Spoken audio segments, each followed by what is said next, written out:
So we're gonna talk about the competitive learning organization. It's about a Hindu perspective from Yashvara, the one that wrote the book. He's a professor at the University of London of Royal Holloway, and he's an expert on knowledge management.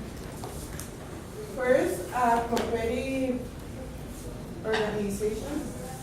It's an enterprise that is in constant renovation, and it adapts to the environment by focusing on its core business. It just focuses on one force at a time, so it can have a better result. The characteristics is that it pursues a strategic nature, like it wants things to be more organized. He believes that competition and strategic change are linked, that one needs to have a good competition so the strategic change can be made, and also internal competition is important. He said that all of the other models lack the competition, so he proposed more competition. And he also believes that the learning process should have a better adaptation. It should be increased and have a higher complexity. Okay, can you explain number one? Go back.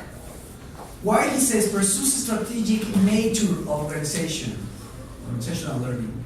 What is that?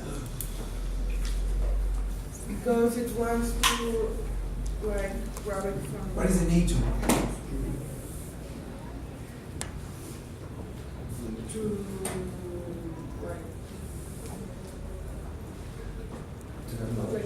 To obtain knowledge.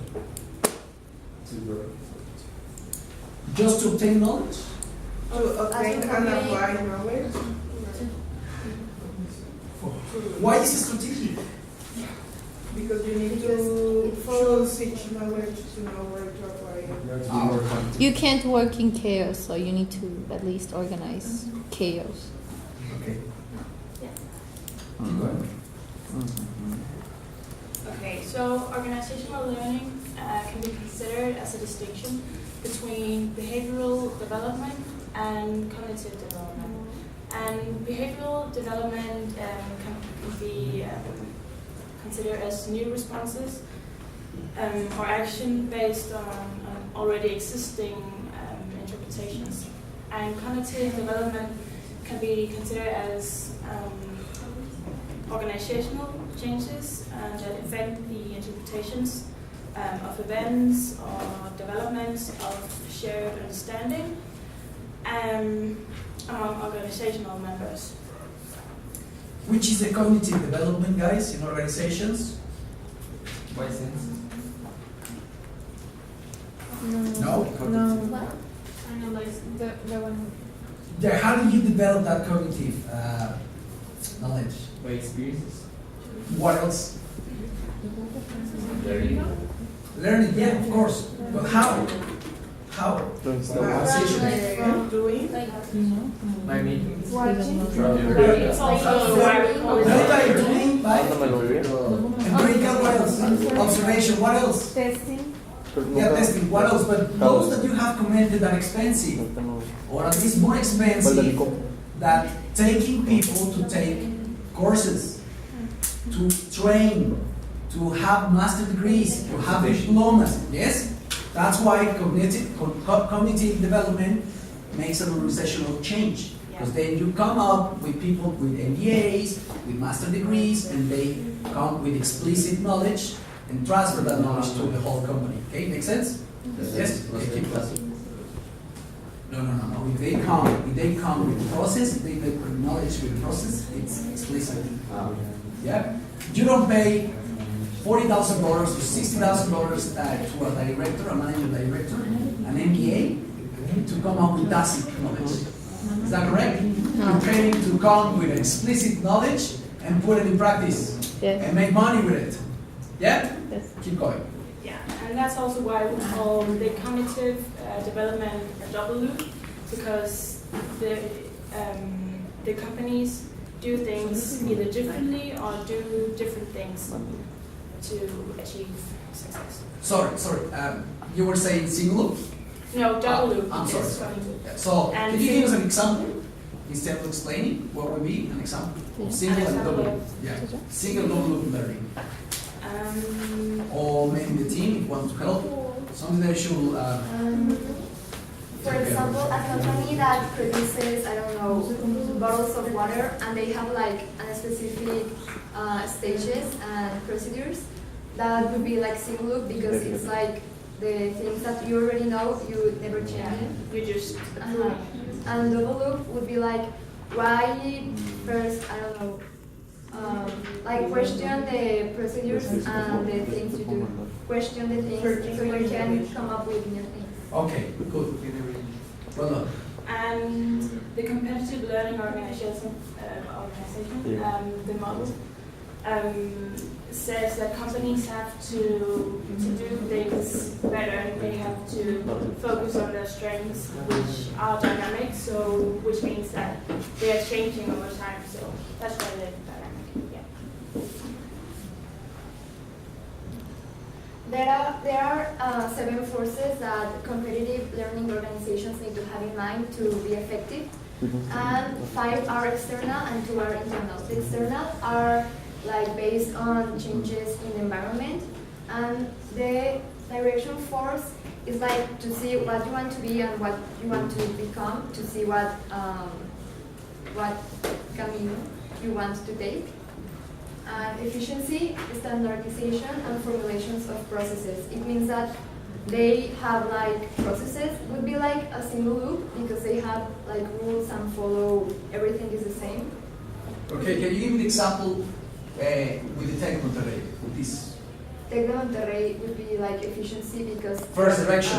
What's the direction? The strategic they vision. want to educate people. Okay, what people? What It's a the- specific educate, vision. What's the vision? Entrepreneurs, right? Internationally competitive. With human cities. What else? What's efficiency?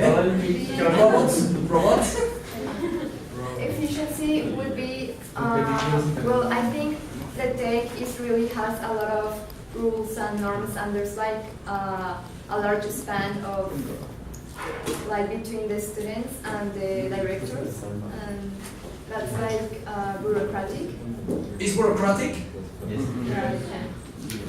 Yes. Why? Why is bureaucratic? If you want to pay something, you need to go to casa to get the. Okay, I see what you're saying. Well, is that, isn't it that is a process? That is a process.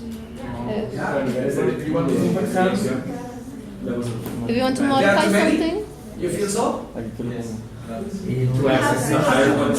How do you control Este no es una 10,000 people Ah, in just one campus? And that comes to 100,000 people in the whole country.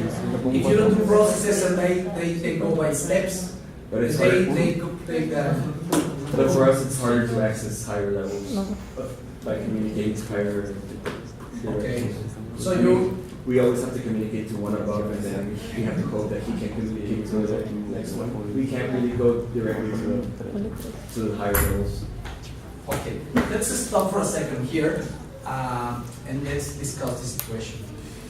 What would you think will happen if everyone can send an email and expect a response or an answer from the rector? What do you think? Chaos? Why? Do you think the rector has different strategic responsibilities to take care of? So if he really answered 10,000 mails or attend 5,000 students in his office, do you really think he's going to take care of the global vision? So that's why the procedures are painful. You know? Now, what are the results? The results are, do you have classes on time? Do you have teachers on time? Do you have grades on time? Do you have proper offices where you can pay on time or you can park? So you have to compare results versus processes. If we have processes that don't work, then probably it's very bureaucratic, absolutely. But if we have processes that they are working for 8,000 to 10,000 people around this area, they are doing something right. Correct? So now we take this set of indicators and compare it with other universities and other results. So we can really come up with real indicators to see if our processes are good or not. Now this is the tech, but this is what you do with your companies. Benchmark. Okay? Makes sense what I'm saying? Okay, let's keep going. Sorry for the interruption. Then proficiency, that are activities that require a high level of knowledge and skills. For example, here at Tech, the teachers need to have high knowledge because then they wouldn't be teaching us. Then concentration is you have to concentrate your efforts in a certain market. For example, with companies that have like a wide What would be the market of this company if you call the tech Okay. company? the market would be 2 segments. people that want to be leaders, that want to Not really. Yes. The first segment is the people that can pay the fee, right? And the second segment is the people that can handle the pressure Yes. and the standard of the academic level. Yeah, because if you are not willing to do it or you can't handle it, after the 4th semester or 5th semester, you're out. You can. Right? So those are the targets. Okay, here we go. And then innovation, you have to discover new things and change the way of doing things, like double loop, so the customers don't get bored of your product or service.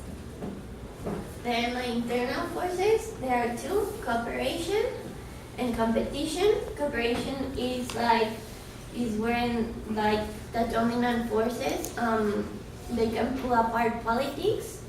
That's like a problem, and then conflicting and fighting takes over, and then competition, it's constantly changing, which creates a state of configuration.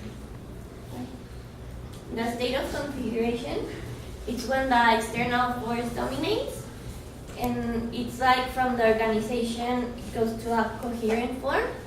So it can lead to contamination, which is when the dominant force undermines equally valid forces. An example of this is like when a firm is like, they propose or they want to do like, oh, how can we improve on efficiency? And then they don't see like over the next 5 years. And then they're so into that target that they don't see like that market is changing. So they have to look on innovating and doing different stuff to like be better. The state of combination is when no single force dominates, and the problem is when 2 or more forces may confront each other and eventually paralyze the organization, which is called cleavage. An example of this is like there's the firm and there's the management board, and half of the people that manage it want to focus on efficiency in learning, and the other half want to focus on innovation. So they're not agreeing together, so one wants to do something and the other wants to do something else. These internal forces are important catalysts for managing the problems I mentioned before. Competitive learning organizations, according to Josh Para, it can be seen as a continual quest for the Holy Grail. Holy Grails mean when they want to look for methods to improve how you learn in all levels, and to understand the change of how the competitive basis change to focus on organizational learning. And there's like a quick graph of like static organizations are lacking learning. They lack, so that's why they're static. Because if you don't learn more, you're gonna keep doing like the same. And the competitive learning organizations, they do the double loop, like the example they gave before, and then they wanna have like high volume learning. Do you see that difference between the static organizations up to the learning organization? Because your company, it could be a teaching organization, but that is not the end of the story. It's different between teaching and learning. One way versus One way versus two ways. Okay, finish up. Well, we had a video for like that time with that question. What is that? We had a video for with the questions and everything. How long is the video? Like 1 minute. What were you talking about? That's why we're gonna show it like. Sorry? I mean, the part that we were going to play. Yeah, put it on. We have 1 minute. We have to be here on the 2:30 hours. Ya, Yeah, sorry.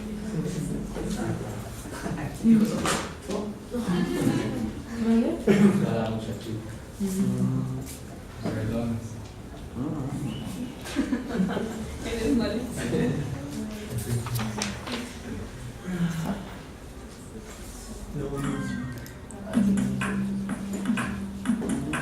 In child and youth mental health, continuous learning is tied to stronger outcomes for youth and families. Let's take a couple of minutes and talk about learning as a core component of how you think and work, about being a learner and about being part of a learning organization. In the day-to-day rhythm of a child and youth mental health agency, there are components of learning virtually everywhere. Research findings, output from evaluations, conferences and workshops, conversations we have with each other and with children, youth, and families. The problem is that for lots of reasons, these critically important pieces of learning are not integrated into how the organization and its people think and act. We may be too busy, short on funds, or overwhelmed by the growing number of families knocking on our doors. Whatever the reason, we often miss opportunities to address some of those challenges by using what we have learned to be more effective, efficient, or responsive. And that's a shame, because if these things were collected, captured, and integrated into our services and processes, the result would be better service, better outcomes. When learning is embraced and celebrated, and knowledge is shared and valued, everyone benefits. Okay, that's okay.